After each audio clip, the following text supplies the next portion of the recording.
every week we do these, and we do them on Mondays, which is kind of like my day off. We've had gigs. Mm-hmm. I've had to dress up and put on makeup and do all that stuff. And then on Monday, I'm like, blah. And we get to podcast time, and I'm like, oh my God, I have to get dressed.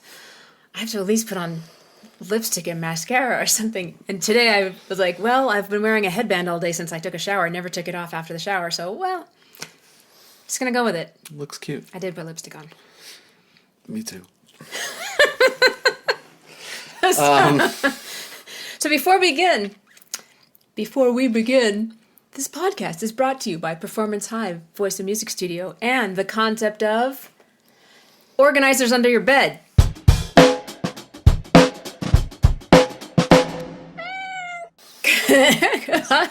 The concept of organization under other furniture. It's a bigger concept. Yeah. I bought a couple of underbed, storage boxes, and this morning I took all my summer clothes and put them in it so that I could see what I have to wear for the winter. And no wonder I wear the same damn thing all winter. I don't really have very many winter clothes. Guess I gotta go shopping. Yeah, I guess so. Yeah. Anyway. Yeah. So, let's talk about the week, I guess. We also have a request. Oh, right. We do, in fact. I drew some little images. I don't know, Phil, if you're listening on podcast, on a podcast or on YouTube. So you don't have to see the little things I drew if you are just listening. But I drew them in case you're watching. So before we get into music, I wanted to explain a little something about water skiing. Because I'm constantly posting on Facebook. Because Phil asked. Thanks, Phil. Yeah. So I had mentioned that my 22s were feeling really good lately. So what does that mean? Well, in water skiing, here's my little drawing. I'll hold it up for YouTube people. The boat goes straight through a course, and the skier goes left and right around 6 buoys. I really don't know if you can be able to see that at all. Yeah. Anyway. That looks good. And so one of the things that makes it harder to get around all 6 buoys is when the boat goes faster, right? So skiing at a faster speed makes it harder because those buoys come up quicker. Quicker. Nice word. Anyway, but once you reach the maximum speed for your division, which for women is 34 miles an hour, then the next way to make it harder to get out to the buoys is shortening the rope. So the full, what's called long line is 75 feet, and the buoys are 37 feet, 8 3/4 inches out. I'm sure it's some round number metric, but in imperial. Oh, I see. It's metric. Yeah, so it's a crazy converts weird. Yeah, converts weird. So basically, you have a lot of extra rope to get around those buoys. You don't have to pull out from the middle very hard or very quickly to get out there, because a 75-foot rope only needs to go a certain angle away from the boat to get out as far as, say, 38 feet. Right, a lot shallower angle. It's a lot shallower angle. Yeah. So you shorten the rope and the way that they term the shortened sections is you say 15 off, which means 15 feet off of the full 75-foot rope. So now the rope is 60 feet. 22 off is 22 feet off of the 75-foot rope. So now the rope is 53 feet. Yeah, 53 feet. And as length is taken off, you've got to come out sharper and further to get around the buoy. Right. So I drew 2 pictures. The one on your right is the one with a short rope, and the one on your left is the one with a long rope. And you can see that the difference in the angle that you have to describe. If you think of a pendulum on a long string is going to kind of go like a nice lazy swing to get out, say, X number of inches. But if you shorten that string, then the pendulum has to do this fast back and forth to get out the same distance. To get out the same distance from the middle. And in competitive water skiing, which I believe you've won some competitions, national champ, 2 time, 3 time? 1 twice, and then the 3rd time we had the same score, and then I lost the runoff, so I technically didn't win. Right, but you were right there. I would have been first if she'd not done quite as well in the runoff. But okay. if I'd won the runoff. So anyway, in competitive water skiing, is it scored, like, do you win by being able to do the shortest amount of rope? yeah, because essentially everyone's going the maximum speed Right. at a high level competition. So speed isn't a factor. First you go up to the maximum speed, then you shorten the rope. So we're all starting at an already shortened rope. Right. So in competition, 22 off was my starting pass. Right. That was the one I knew I could run no matter what, no matter the day, no matter the weather. Didn't matter. I could run 22. I'm not there anymore. I'm a little older, so I'm happy to be running my 22s right nice and smooth. The next length is 28 off, so that's going to be 6 feet shorter. So it's going to be, what was it? Wait, 50. You were at It's going to be 53, 47 feet long. yeah, Okay. yeah. And then 32 off is another 4 feet, so it's going to be 44 feet. So the next one's 35 off, so that's going to be a 40-foot rope. So at a 40-foot rope, you're starting to get pretty darn close to having to describe a semicircle. Right. Like you're having to get almost all the way out to the side of the boat because the rope is only a little bit longer than the distance out to the buoy. Now, does that mean even though the boat is GPS locked to a specific speed, the shorter rope, does that mean you as the skier are literally moving faster across the water? Yeah, because you have more distance to cover. Well, there Right? you go. Right. Think yeah, about it. Like yeah. instead of covering a little distance like this, well, I'll make it bigger, like kind of like this. You're having to like make this big U shape Yeah, right. as you go across. And because you're going faster, you're keeping up with the boat more. Yeah. So there's Or maybe a that's lot. not why, but that's what it looks like on the videos. You definitely have more acceleration and more deceleration. So you have to Mm-hmm. really cross the wake really fast and hard. It's this kind of like big effort across the wake, and then immediately you have gotta to start kill it. bleeding off that speed so you can turn without a big. So you can go the other slack way. in the rope. Yeah. Yeah.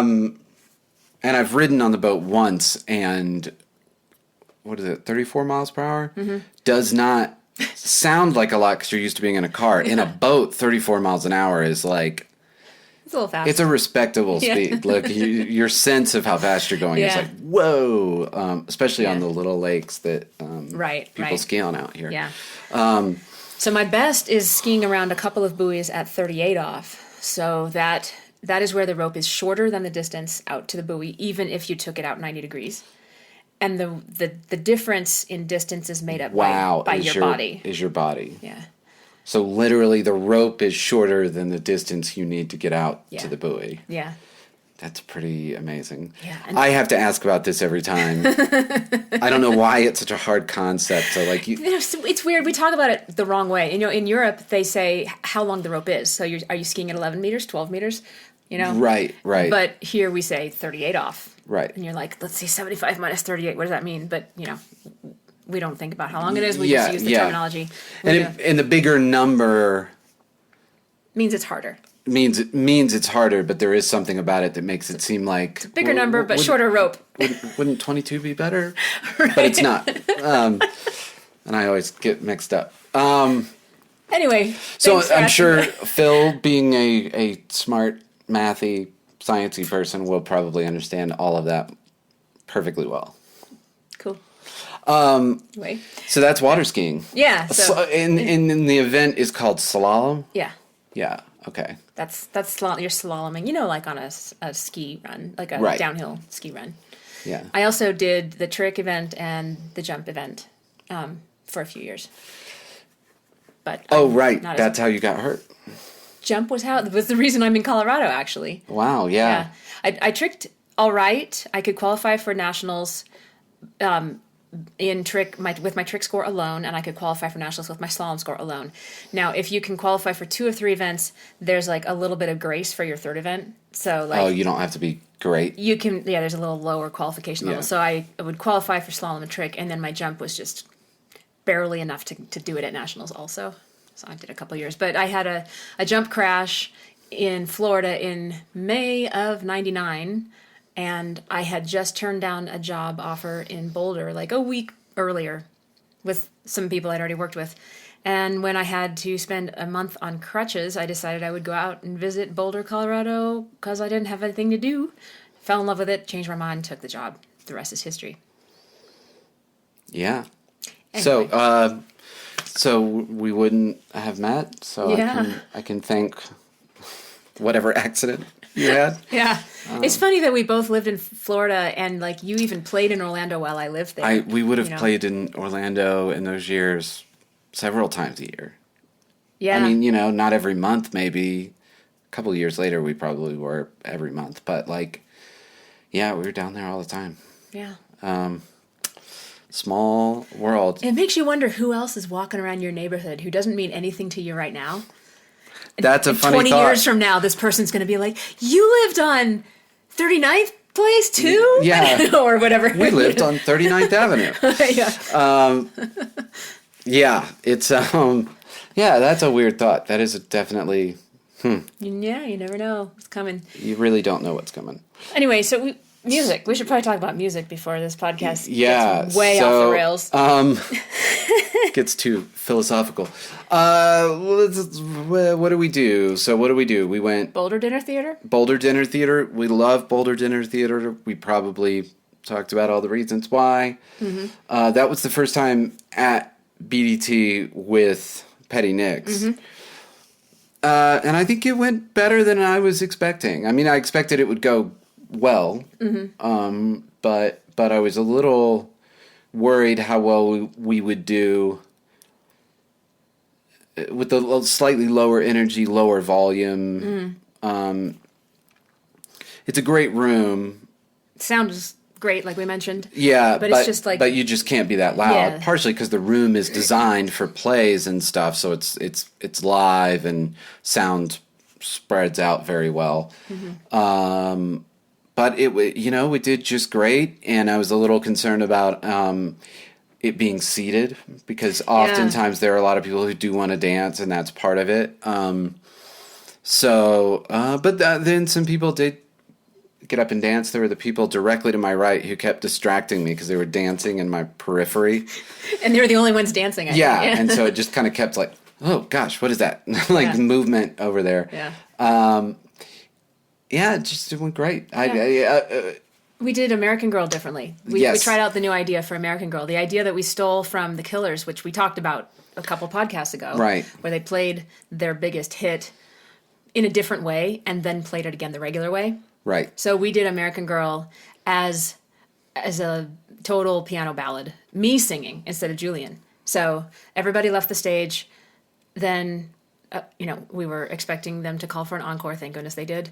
I went back out and I pulled a stool up to the side of the stage, so it was a really different look and different sound, obviously. And it was only you and Ari on stage. Right. The rest of us didn't come back. Right. And I did we did a real torchy version of American Girl, and then didn't resolve the last chord. Right. And then meanwhile, in the second chorus, right before I finished singing, the rest of the band came out and got ready. And so before we resolved the ballad version of the song, the band came in with da da da da da da, and everybody was like, "Wah!"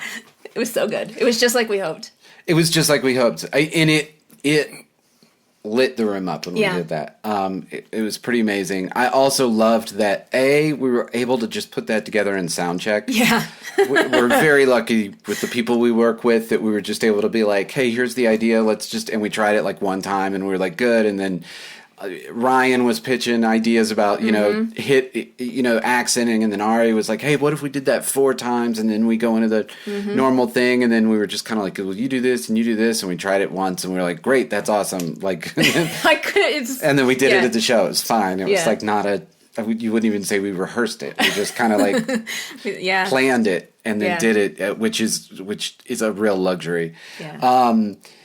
I would say one takeaway for me on that was I knew we had that planned, so maybe I was paying a little more attention, and that was a definite. They were asking for the encore, but I could feel that they were not going to ask for it for long. I could feel that too. It was like and I was yelling like. I was standing there and you guys didn't know where I was. And I was like ready to go. Yeah. I was like, you better go. Like, I know. Because like they're not gonna ask. It was a request for an encore. It wasn't just polite finishing applause, but it wasn't deep and long. It wasn't gonna go. You could feel that arc of the applause. They would also have accepted that being the end of the show. Yeah. Another thing I will say that was shocking to me was when we finished our first set, and we finished it on we built it up, and we have, our first set closer. Always might be a different song, but we kind of, close on a high note. And then no one said anything when we left the stage. And because we had said we've got one more for you, then we're going to take a break. Right. Before that. I'm not picking on anybody, but it was like a weird, like everybody was like, why are they're just walking off? Like, oops. We knew what we were doing. We knew what we were doing, so we were just like, all right, into the first set. And it was just kind of like and it was fine, and everybody was fine, but it was weird how uncomfortable it made me. Like, the crowd not knowing what was going on for a second, just how much it made me uncomfortable. That I could tell that was 200 people who did not know what was happening. Yeah. Was like... I felt horrible. It was for you, once you told me after, and I realized, because I didn't realize at the time. You're so in tune with the audience. I think that's what I like about doing it. And one thing I noticed about the Boulder Dinner Theatre that I've heard other people who talk about performing and all this stuff is part of performing is what you're doing is you're taking 200 random people and turning them into one thing. You're turning them into a crowd. When they're sitting there before it starts, they're not a crowd, they're just 200 people. And then you slowly, as you're going and reel everybody in, you turn them into a crowd. You turn them into one thing. One, not thing, but, and obviously not one person, but it's a crowd. It's a mob. Yeah. And that's what you can really feel is when it's that many people who are kind of all on the same page. And that's part of the set list up and down is converting people from just, there's 200 strangers in a room to we are all on the same page. And I felt that more than I felt it before. Maybe I was just thinking about it, or maybe it was just the way Boulder Dinner Theatre is situated. You could really feel the crowd kind of like turning into a crowd to me. That said, I think we did great. The American Girl thing went over huge. Love that place. So we had Boulder Dinner Theatre, and then the next day we had a city music series. Right. Event. So like every neighborhood city has their music series, and it was in a park, and they got us a nice big stage. And the weather was hot when we arrived, but man, the sun went down behind the trees, and it was a perfect Colorado fall day. Crispy fall. Yeah. Oh my gosh. Couldn't have been, and beautiful park and so on and so forth. Unfortunately, we had some generator problems. We didn't. Yeah, I mean, we're not running a generator ourselves. But I guess they didn't have power at the park or enough power. So anyway, they were running the stage and the lights off of a generator in this large field. And unfortunately, in the first set, every time we would build up to any sort of peak, it would pull just enough power to trip the breaker on the generator, and all the power would go out. Lights, all the sound, and when we played a song that didn't have a big exciting moment, we were just fine. But any of the big moments where you're taking off vocally, or the part where Silver Springs, when you're singing super hard and I'm getting in your face and soloing and the band kind of gets a little louder, and we got like just into the climactic part. It happened in 3 different songs. So we took a break. Yeah. Because it was just like, this is we gotta figure this out. Yeah. And much to everyone's credit, they did figure it out. That wasn't a problem. After that, who knows? The big takeaway here is I was so incredibly impressed with Julian, the lead singer, the male lead singer. The rest of us were not. We were a little discombobulated. Like, We really were. For me, it wasn't like something painful happening to you every time you did something. Like, it wasn't like I was getting electric shocks every time we hit a climax. But every time we hit a climax, it was being yanked out from under me. Right. I was really going off on Rhiannon. I was really You were going off on Silver Springs. It was more than I ever had before. Right. And the crowd was intense. Yeah. And they cheered when the power went off. They were supportive. They were like, oh, Right.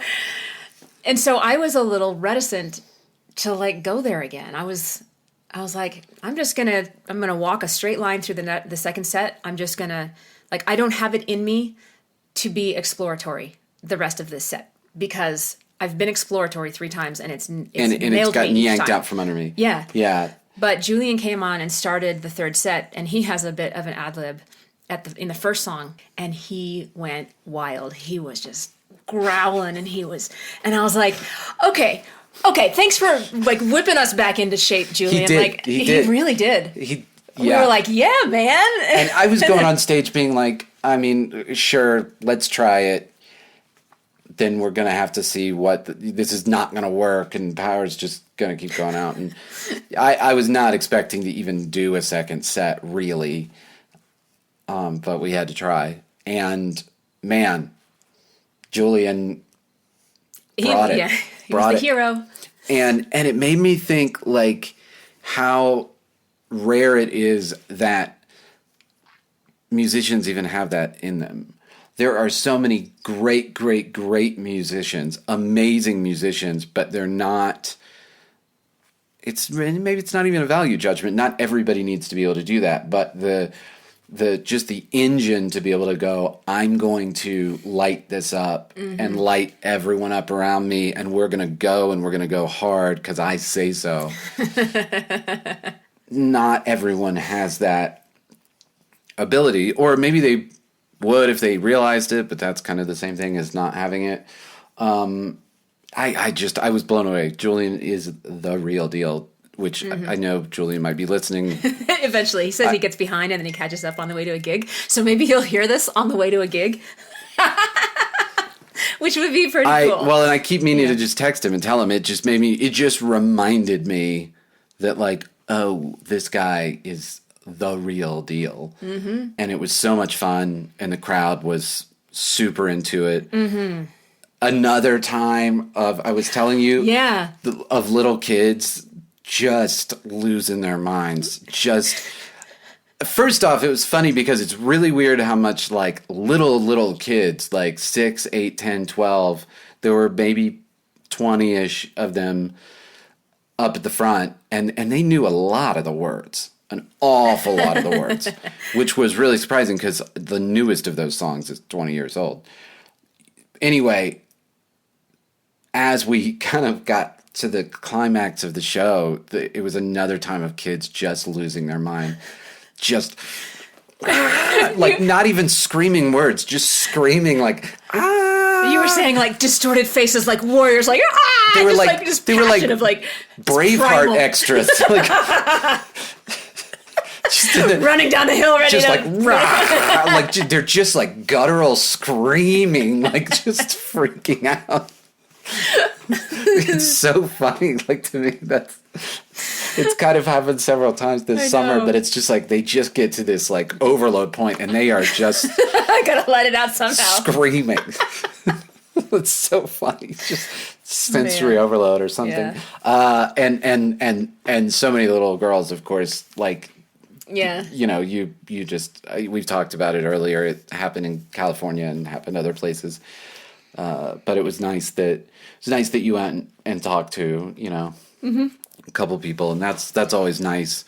I wanted to talk to a guitar kid because there was a kid in the crowd who was maybe 12, and I could see on some of the songs he was like pretending. Oh, really? He was like trying to find the strum. Ah, that's cute. Yeah, and I didn't catch him by the time we ran into Alan, our friend. Oh, yeah. Which was great to see Alan. Alan used to come see Adrienne all the time. That was a nice surprise. It was great that it was in his neck of the woods, I guess. And so it was great to see Alan. Great to see Alan. Gosh, what else has been going on? We had a great rehearsal with Cody yesterday. We sure did. That did go great. Yeah.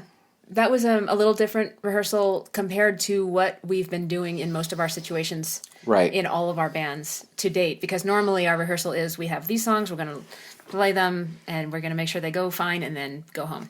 And it's been whether it's a showcase or it's Petty or even Cody, it's been like, what do we have to get through? Boom, boom, boom. Okay, done, go. Right. And this one, we had a song to work out. It was written, but it's written in a Christmassy kind of style. It was from his Christmas album that Cody and I did last Christmas. And it went out to his Patreon and his private fan club. Oh, okay. This year, I think he's going to release it wide. Cool. Spotify and stuff. Anyway, it was strings, no guitars or bass, piano, strings and piano. Very Christmassy, Carol of the Bells kind of song. Yeah, but we need to figure out how to play it as a rock band. Right. So we didn't know how we were going to do it, and we just kind of jammed on it. And the second attempt, you recorded it, and it was basically a song. It was just kind of... It worked itself out, and it was really fun. It's funny. It was another example of sort of almost talking through it, and then we sort of did it, and then on the tape, which you'll never hear. But there were parts where Cody was going, okay, take it down now here, and then I was like, let's do hits here. But it kind of, we just did it, and it worked, and it was like, well, that was...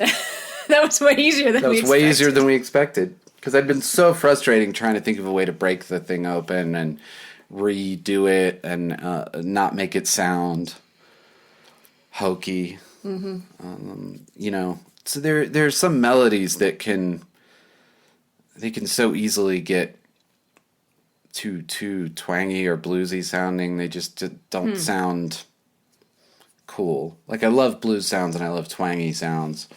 But like some melodies are just so up and down the scale that they just get kind of like, they sound, it's hard to make them sound cool, and one thing that helped for me, and I'd never thought of it before, was I moved the main riff line, I moved down a harmony from it. And Brian was playing the same thing, but I was like the third down. And it sort of toughened it up a little bit to have it be one down. Oh, okay. And have those both lines kind of on the way down. Yeah. Yeah, but it was a lot of fun. Greg Tan, great drummer.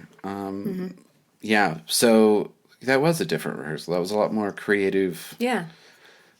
It was like the typical idea of being in a band and getting together to rehearse. I know, which we haven't had in a while. We haven't done much of that in a while.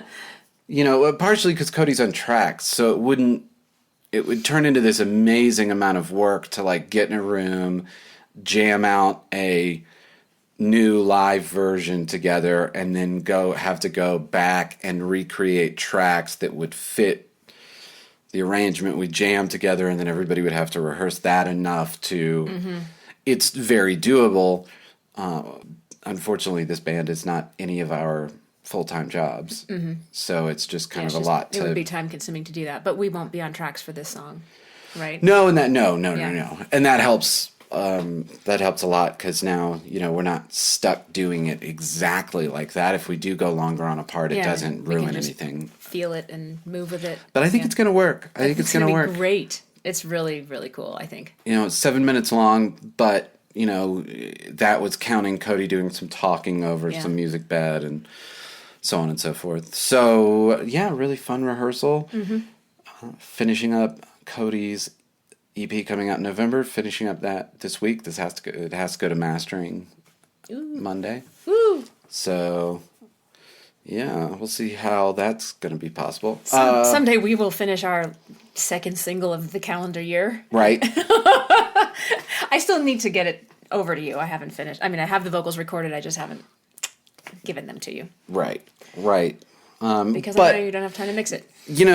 I'm almost glad that it took a while, though, because figuring out how to switch those lines, to me, made it so much better. And had we just gone ahead and put it out, we hadn't thought of True. Yeah. switching those lines. So I think it's going to be worth it. Yeah, we're talking about the chorus.